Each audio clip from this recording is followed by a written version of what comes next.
pretty. Ow. Hello lovely people, welcome back to my channel. My name is Tasha.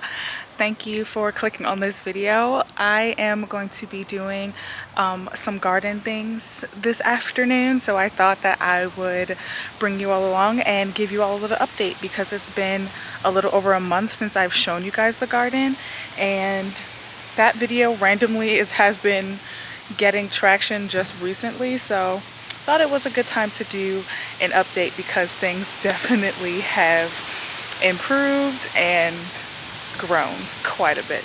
Right now I am treating my pumpkin plants for powdery mildew.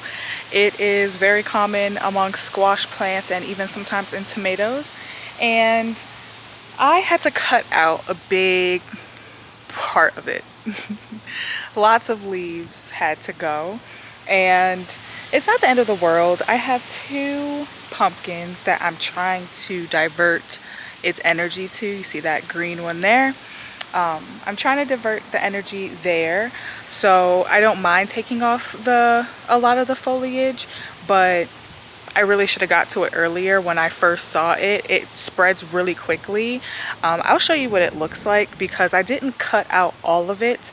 The rest of the leaves that only had like spots, I sprayed a neem oil solution on it, just part neem oil and water and a little bit of soap, and I drenched the leaves and the stems with that spray.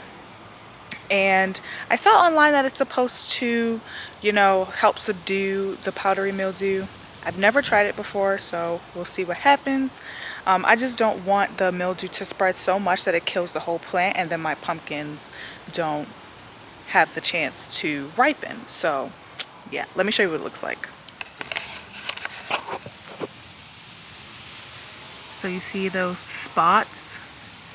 This one has spots, not to be confused with like the silvery pattern that's normally on the leaves, but like that is filled with powdery mildew.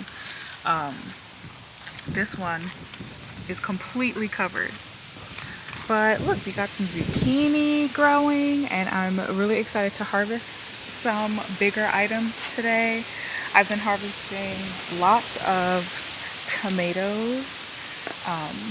The tomatoes have been going off. They're kind of out of control, so I want to do yet another trimming on them to kind of subdue this and get a little better airflow going out throughout there. The peppers are looking all right. I definitely have some bell peppers to harvest, and also some of these big daddies. That one's still on there, and I think I'm just gonna harvest it because I thought it was supposed to turn yellow, but it's been like that for like a month and it hasn't turned yellow, so yeah. And then look, we have a cauliflower, which I just cannot even believe that. I think that that's a good sized cauliflower, so I think I'm ready to take that bad boy out. The red cabbages are pretty much the same, giving not much growth than it was. I'm not sure why that is, but here we are. And then I can definitely take some kale and some of this. So there's definitely something eating my kale and some of my collard greens. So I'm going to be using diatomaceous earth to cover these to try and deter whatever it is that's been munching on them.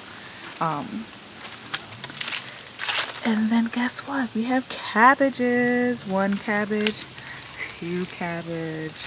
This one's only just starting to form a head, but I think this bad boy is ready. This one I think can go a little longer, but it's just so beautiful. I'm so happy with that. And then the strawberries are starting to get some production again now that it's cooling off. You can see that there are, will you focus? No. Maybe. Okay. It doesn't want to focus on the berry, but cool. There are definitely berries coming in. It's right here.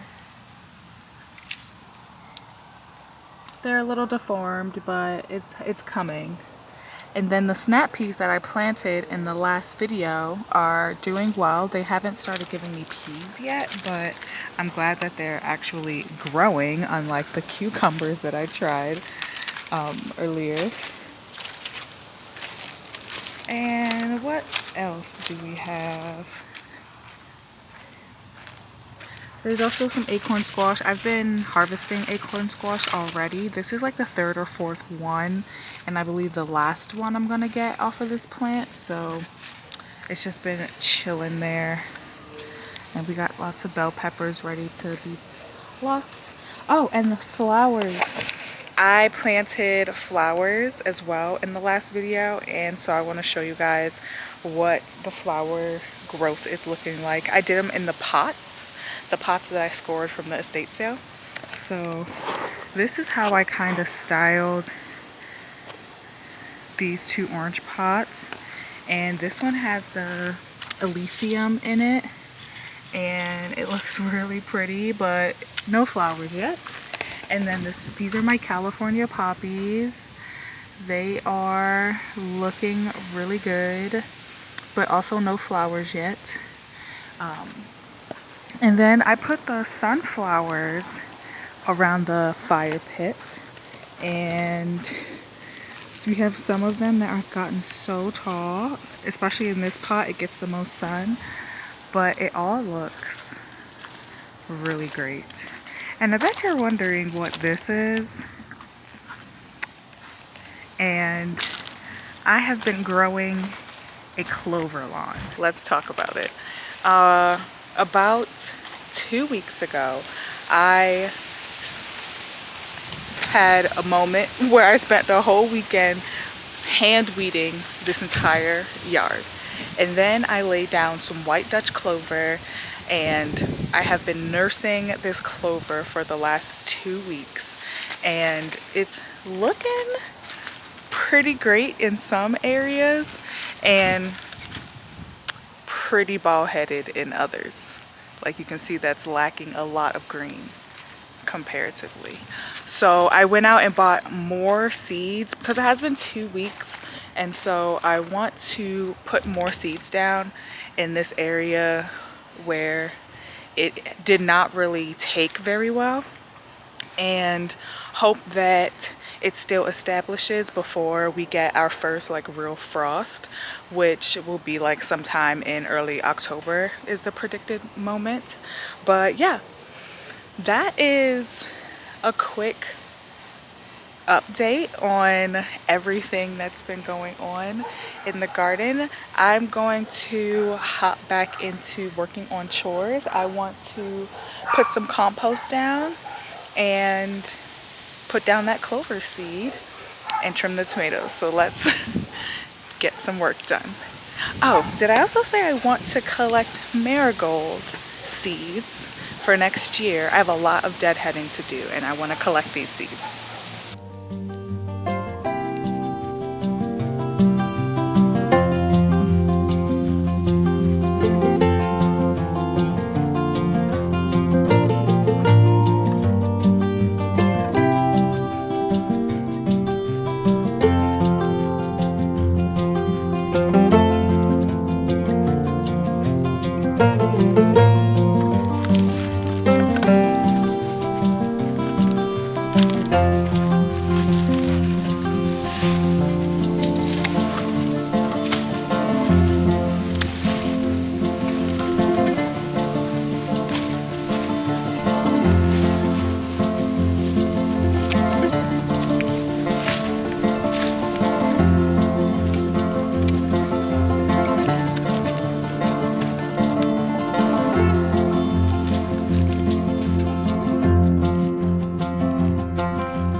So I am trying to time putting these seeds down before the rain comes. It's supposed to rain this evening, so I kind of paused on the garden chores now that I got the compost down and stuff, because I want to throw this down just in case it rains. It'll already be down.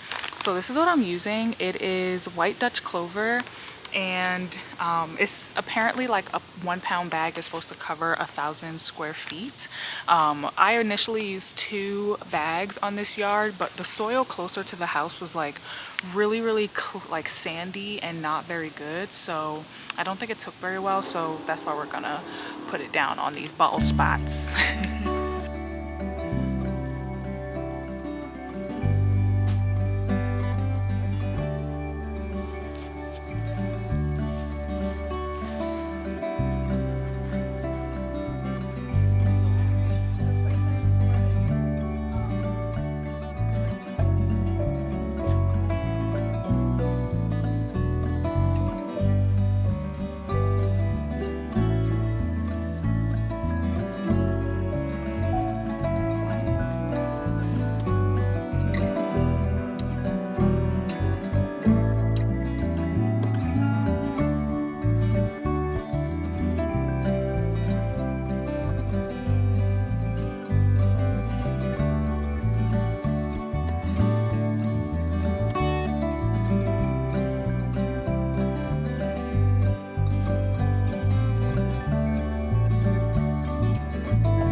Alright, the seed has been laid, and I have put a thin layer of topsoil on the more sandy spots where I put seed, and we're gonna cross our fingers. But I just checked the radar and the rain kind of like directed itself north of us, so we're gonna water it by hand, which is what we've been doing this whole time. And it's brutal because this is a big space, which I love and I'm so grateful for, but sheesh. But yeah, now we've got a lot more seed planted on this front half, because you can see how much has grown in the back half there. And hopefully it all catches up with these little patches here. We'll see, fingers crossed. We just needed to establish before the very first frost, and it's like 30 days or so to do that. So we're on week 2 of everything else, and now day 1 of the new batch. Let's prune some tomatoes.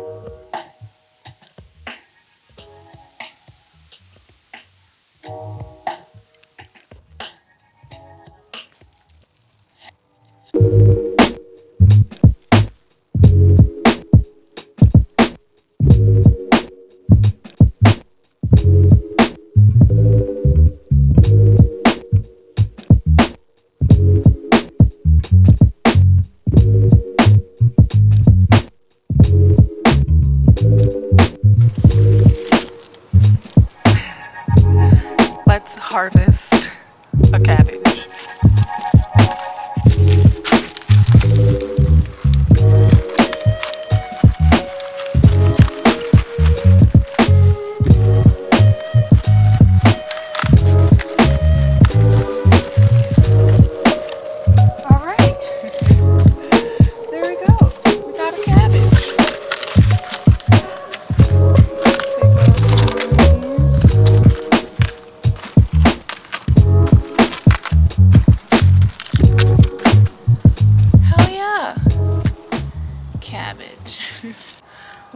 When I harvest my cabbages, broccolis, cauliflower, anything like that, I always like to leave the stalk and roots intact, because some species will actually continue to grow heads, like much smaller heads, after the big large head. So you want to leave the rest of that there. So we'll see if it grows something else. I don't know.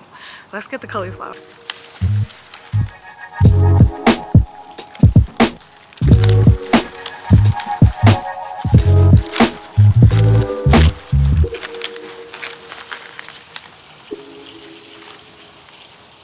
This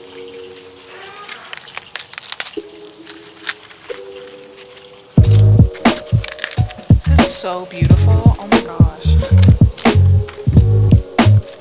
How pretty. Wow.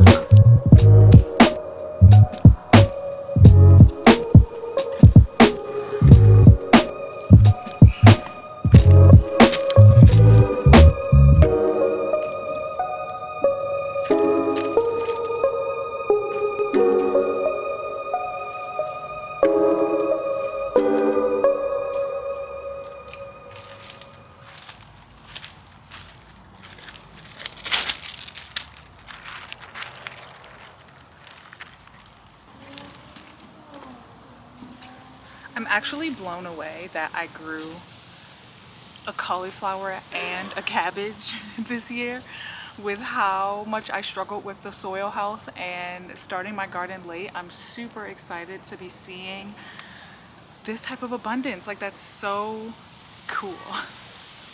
I'm very, very, very happy with this. Last thing I want to do is deadhead some marigolds. So let me grab my jars and we'll do that.